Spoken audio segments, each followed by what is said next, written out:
Now, let us proceed on the importance and purposes of studying criminology. So, number one there, criminology can be a source of philosophy of life.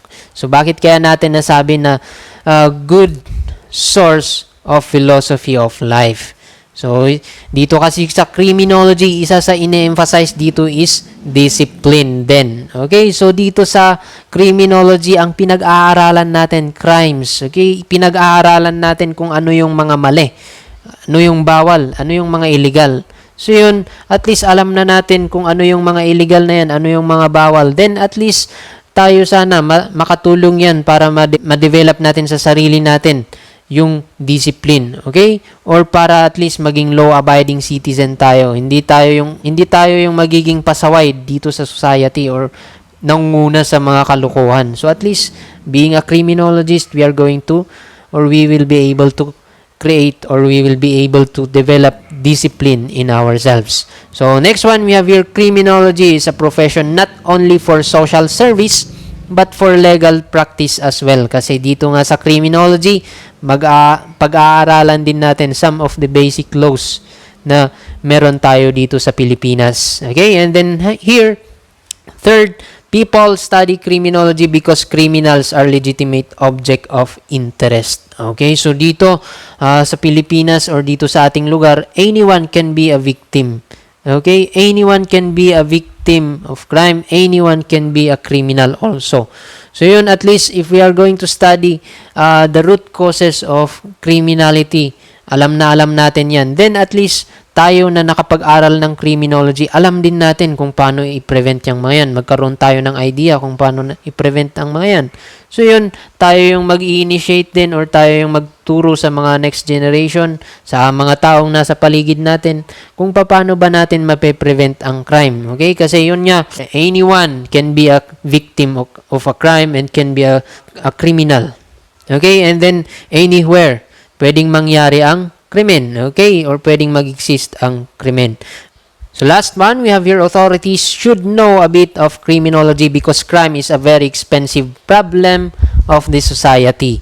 So totoo nga naman yan. Pero sino yung tinutukoy natin dyan na authorities? Siyempre yung mga law enforcement agencies natin or yung mga nasa field ng law enforcement such as police officers natin. So at least kayo na criminology graduates, masasabi natin na you are more effective police officers in the future. Bakit? Pinag-aralan mo ang criminology, pinag-aralan mo yung root causes ng mga crimes.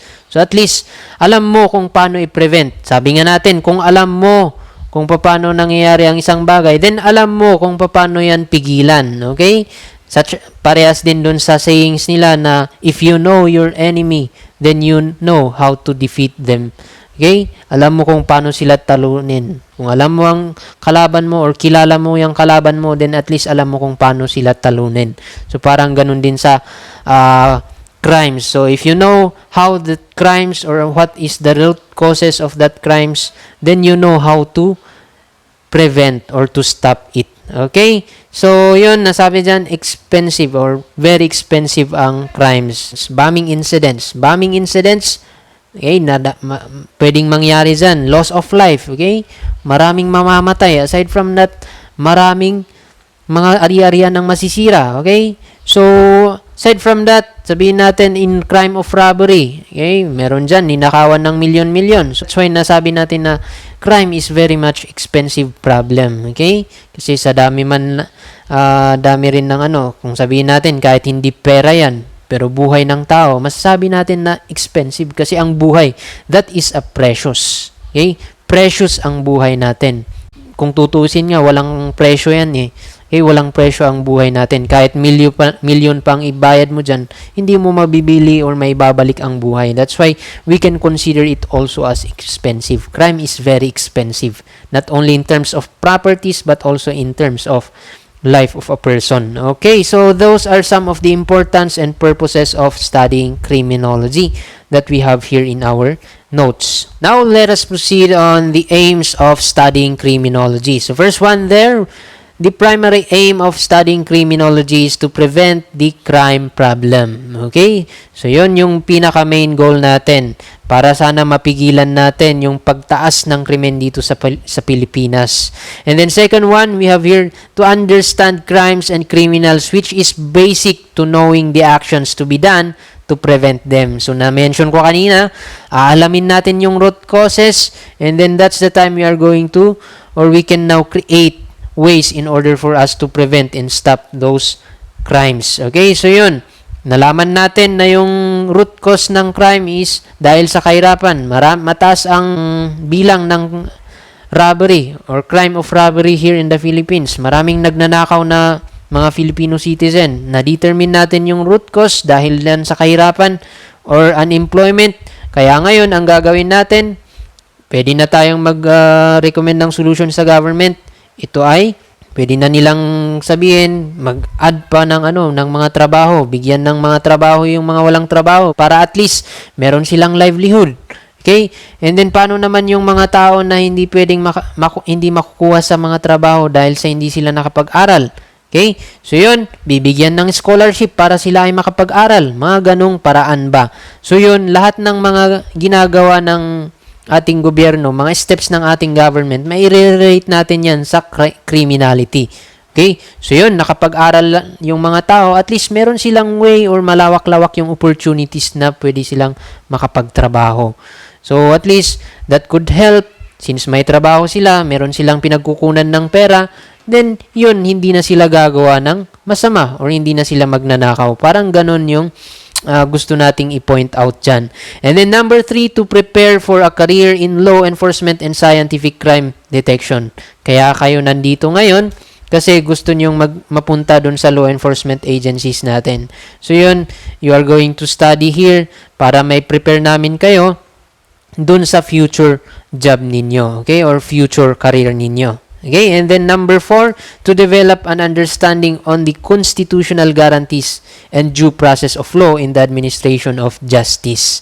Okay, so nandyan na yung due process. Kaya dito sa criminology, may tuturo din sa inyo some of the laws or criminal law subjects ninyo. Okay, criminal procedures. Okay, so paano ba ang tamang pag-aresto dun sa mga taong nagkasala?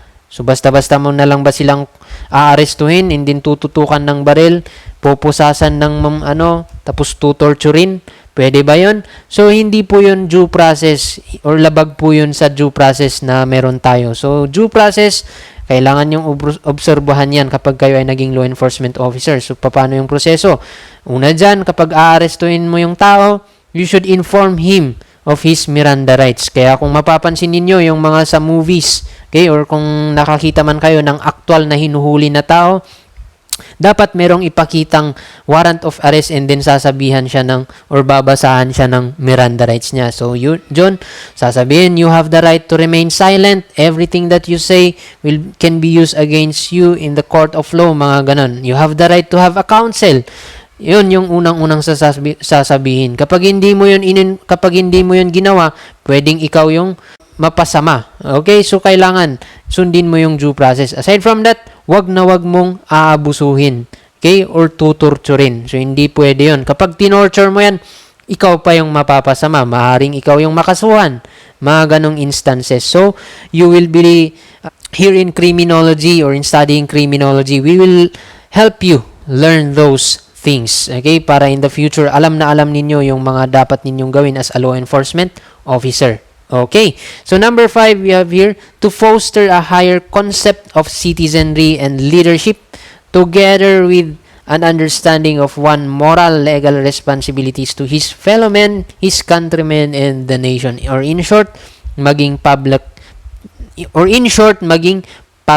servant din. Okay. Or maging leader. Kasi in the future, sabi nga natin, kayo, mga kabataan, ang next generals ng ating bansa. Okay, so, yan yung gusto nating i-point out dito sa number 5. And then here, next one, we have here the 2 primary aims also of studying criminology that was mentioned, aside from the number 1 that was mentioned a while ago. To understand crimes and criminals, yun, paulit-ulit lang, intindihin kung ano yung reason ng root cause ng crimes and criminals. Okay, intindihin kung ano yung mga krimen na yan. Okay? By studying criminal law also. Paano ba natin masasabi na yan ay crime of murder? Paano ba natin masasabi na yan ay crime of homicide and others? And also not to determine or to understand crimes and criminals, but also to prevent the occurrence of crime. So yan yung aims or primary aims in studying criminology. So I hope that you will keep those in mind even though na gumraduate na kayo and then nandun na kayo sa field or dun sa career ninyo. So that's it for the primary aims of studying criminology and also the importance or purposes of studying criminology. Now we are going to proceed with the branches of criminology. First one, we have here the so-called criminal demography. So pag sinabi kasi nating demography, it pertains to population, di ba? So now we are going to have here the study of the relationship between criminality and population dito sa criminal demography.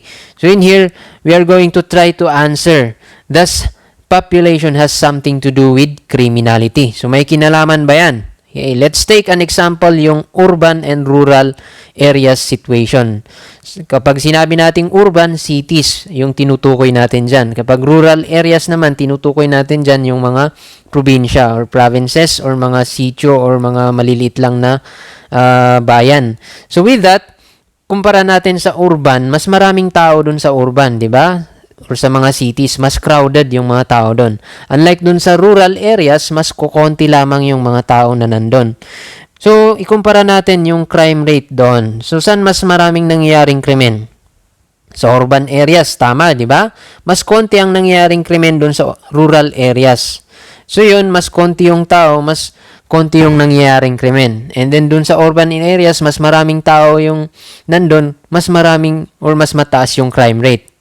Pero yun lamang ba yung factors doon na para masabi natin na mas mataas yung population, mas mataas din yung crime rate? Okay. So yun, hindi lamang yun yung factors. Hindi natin masasabi na mas mataas yung population, mas mataas din yung crime rate. Hindi lang yun yung factors na i-consider natin. Kasi 'di ba, in urban areas mas highly developed sila. Mas maraming infrastructures, mas maraming business establishments. Unlike dun sa rural areas, kukonti lamang yung mga ganon. Business establishments, mga bangko, etc. So yun, isa rin yun yung pwedeng factors natin. So anong mananakaw ba naman dun sa rural areas? Okay, syempre walang masyadong mananakaw dun, kaya kukonti yung crime rate. Okay? Or crime ng robbery or theft. Unlike dun sa rural areas, mataas yung crime rate niya kasi yun, mas maraming opportunity ang mga kriminal. Mas marami silang mananakaw, mabibiktima. Parang ganun yun. So, anyway, ang tinutukoy natin dyan, yung sa criminal demography, yung relationship ng criminality with population. May kinalaman ba ang population dun sa criminality? Parang ganun yung tinutukoy natin. Ano yung relationship ng dalawa na yun? Yun yung pinupoint out natin dyan sa criminal demography. In here, criminal ecology naman yung susunod. So, in ecology or criminal ecology, it refers to the study of the relationship between criminality and environment naman. Okay? So, criminality and environment or dun sa lugar kung saan nakatira yung isang tao or nabibilang yung isang tao. Ano yung kinalaman nun? So, yun, meron tayo usually healthy and unhealthy environment. So, yun, usually yung mga nandun sa healthy environment, pag sinabi nating healthy environment, mas sabihin natin yung neighborhood nila, maganda yung samahan, good way of living yung lifestyle nila, okay? Unlike dun sa unhealthy or pag tinukoy naman natin na unhealthy environment, usually dyan, magulong environment, okay? Magulo yung mga tao, violent yung mga tao. So yun, ikumpara natin yung mga taong lumaki or naninirahan dun sa sa healthy environment. So usually, sila yung mga nagiging successful in life, okay? Successful in a way na sila ay umaangat yung estado ng buhay nila in a way na hindi sila gumagawa ng mga illegal na paraan, okay? Or ina-avail yung mga illegal na paraan. Unlike in unhealthy environment, usually sila yung na-involve doon sa mga crimes, okay? In committing crimes. So, yun yung pwede nating maging halimbawa dyan sa criminal ecology. And then the next one, we have here criminal physical anthropology. Ito naman, na-mention dyan, physical anthropology. So, it speaks of development of mankind, or physical features, or it talks about physical features of mankind. So nandyan, the study of criminality in relation to the physical constitution of a man. So meron bang kinalaman ang itsura ng isang tao sa pagiging kriminal? Okay, so as we have mentioned the last time, isa ito dun sa naging focus ni Sir Cesar Lombroso, okay? The Italian criminologist na yon. Isa sa naging study din niya.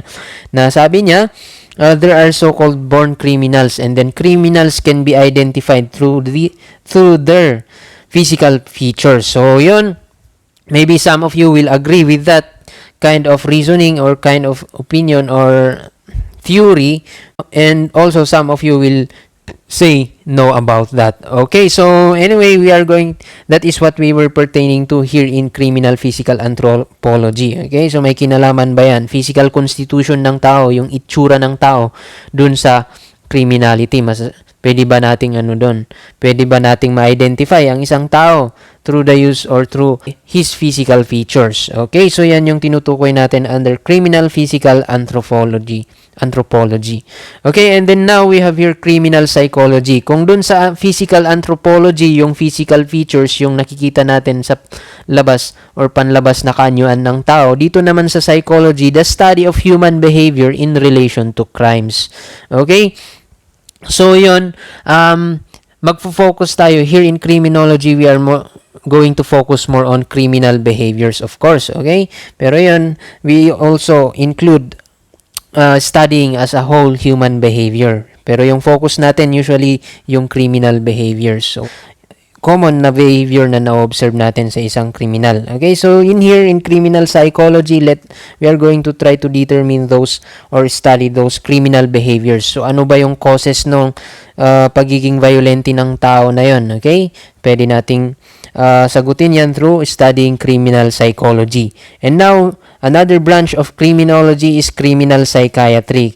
Kung kanina, physical constitution of man, and then human behavior or behavior ng criminal, yung pinagtutuunan natin ng pansin, dito naman sa criminal psychiatry, the study of human mind, okay, in relation to crimes, okay? So dito, focus niya human mind naman, yung kanina human behavior, okay? Ngayon, pagtutuunan natin ng pansin yung pag-iisip ng isang tao, okay? Kasi meron tayo, kino-consider natin in our criminal law, okay? Yung isipan or yung mindset ng isang tao din, especially in giving punishment, di ba? Meron sa ating batas na yun, kapag baliw yung isang tao, okay, or meron yung mga insane person na sinasabi natin. Okay, insane person, usually kapag nag-commit yan ng crime, meron tayong tinatawag na mitigating circumstances or exempting circumstance sa batas natin. Wherein ang mangyayari, ma-exempt yung tao na yun or mababawasan yung penalty niya. Pwedeng hindi siya mapunish and then pwedeng mabawasan yung penalty niya. Okay? Kapag nakagawa siya ng krimen. Yun din yung isa sa kinukonsider sa batas natin. So, yan, tinitigdan natin, inaaral natin yung human mind here in criminal psychiatry. The criminal mind specifically. Okay? Yung pag-iisip ng isang tao. Okay? So, yun. Here in criminal etiology naman, it refers to the study of the causes and factors of crime. So, yun. Ito naman more on finding the root cause, okay? The reason behind, bakit kaya niya nakagawa yung krimen na yon, bakit kaya nangyari yung krimen na yon, okay? So, yun, ano yung mga dahilan. That is what we are going to find here, or this is what we refer to as criminal etiology. And now, we have here another branch of criminology, the so-called victimology. So, dito naman, we are going to focus on the victims of crimes. So, we are going to try to find out the reason behind bakit kaya siya na biktima. Okay? And then, we are going to try to study or determine some principles underlying victimization. Okay? Or pwede tayong mag-isip pwede rin tayo dito sa victimology pag-aralan paano kaya natin ma-prevent ang isang tao na maging isang biktima ng krimen. Okay? So, pwede dyan.